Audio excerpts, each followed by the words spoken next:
Assalomu alaykum, hurmatli talabalar. Maxsus fanlarni o'qitish metodikasi fani masalasida, demak, biologiya fanlari uchun fan dasturlarini ishlab chiqish mavzusi bo'yicha siz bilan bilimlarni kengaytirish uchun ozgina ma'lumotlarni berib o'tamiz. Demak, ushbu taqdimotda biz biologiya fanlari uchun samarali va ilmiy asoslangan fan dasturlarini ishlab chiqish metodikasi bo'yicha chuqur tahlilni amalga oshiramiz. Zamonaviy ta'lim talablariga javob beradigan, talabalar kompetensiyalarini rivojlantiradigan va innovatsion texnologiyalarni integratsiya qiladigan dasturlarni yaratish muhimligini ko'rib chiqamiz.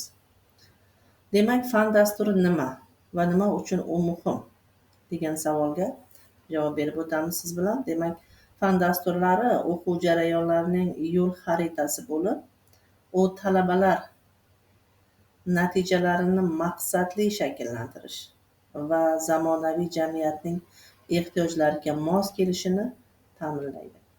U o'qituvchilarga aniq yo'nalish beradi va talabalarning bilim, ko'nikma va malakalarini tizimli rivojlantirishga yordam beradi.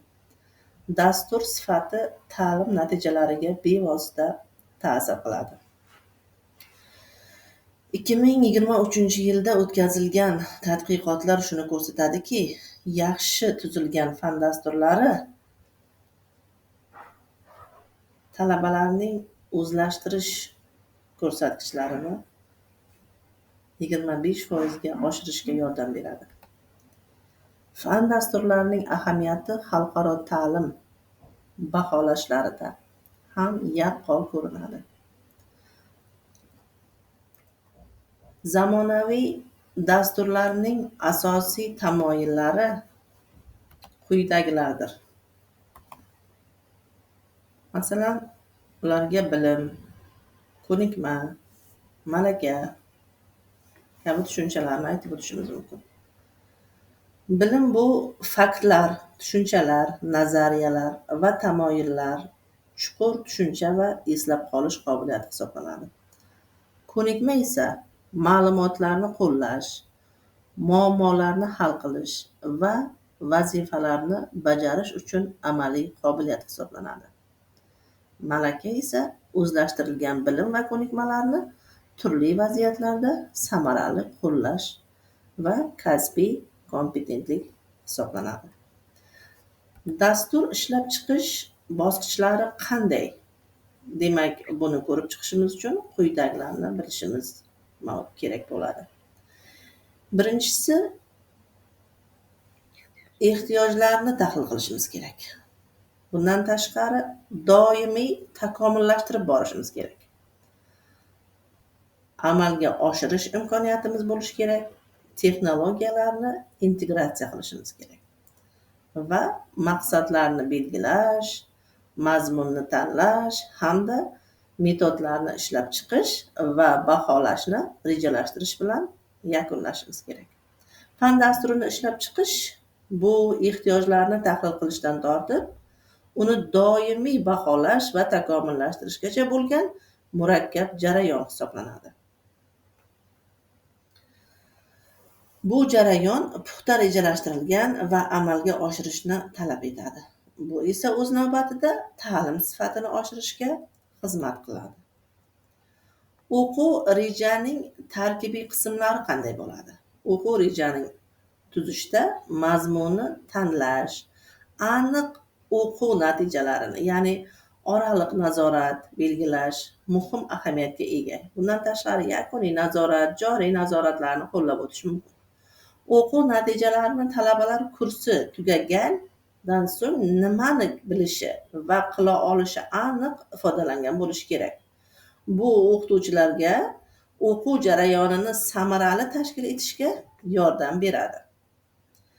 Yuqoridagi jadvalda biologiya fanidagi ba'zi o'quv yo'nalishlarini va ularga mos o'quv natijalari ko'rsatilgan. Buni mos ravishda qarab chiqish imkoniyatiga egasiz. Xo'sh, baholash strategiyalari qanday amalga oshiriladi? Formativ va summativ baholashlar o'quv jarayonlarining ajralmas qismi hisoblanadi. Talabalarning o'zlashtirish darajasini aniqlashda muhim rol o'ynaydi. Formativ baholash talabalarning o'quv jarayonlaridagi muvaffaqiyatlarini kuzatish va unga yo'nalish berish uchun xizmat qilsa, summativ baholash esa kurs yakunidagi umumiy natijalarni ko'rsatadi. Har bir baholash turi o'quv natijalari bilan chambarchas bog'liq bo'lib, talabalarning turli kompetensiyalarini baholashga imkon beradi. Tadqiqotlar shuni ko'rsatadiki, formativ baholash talabalar motivatsiyasini sezilarli darajada oshiradi. Bu o'quv jarayonida doimiy ravishda qayta aloqa berish, talabalarning kuchli va zaif tomonlarini aniqlash hamda ularga o'zlashtirishni yaxshilashda yordam berish orqali amalga oshiriladi. Natijada talabalar o'quvga bo'lgan ehtiyojlarini oshiradi va yuqori natijalarga erishishlariga imkoniyat yaratadi. Texnologiyalarni integratsiya qilish.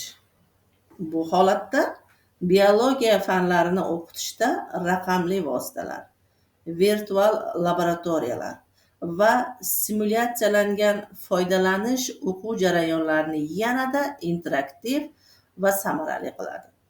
Bu texnologiyalar talabalarga murakkab biologik jarayonlarni vizual tarzda o'rganish, tajribalar va sinovlarni o'tkazish hamda xavfsiz muhitda amaliy ko'nikmalarni rivojlantirish imkoniyatlarini berib boradi. Xo'sh, fanlar aro bog'liqlik, ya'ni o'sha biologiya fanlarini yondosh fanlar, ya'ni informatika, bioinformatika, biofizika, kimyo, fizika, matematika kabi, bundan tashqari biologiyaning ichki barcha yo'nalishlari bilan o'zaro bog'liqligini ko'rsatib berish mumkin. Biologiyani kimyo, fizika kabi boshqa fanlar bilan bog'lash talabalarda keng ko'lamli fikrlash va muammolarni kompleks hal qilish ko'nikmalarini rivojlantiradi. Dasturni doimiy takomillashtirib borish yuqorida ham aytib o'tildi.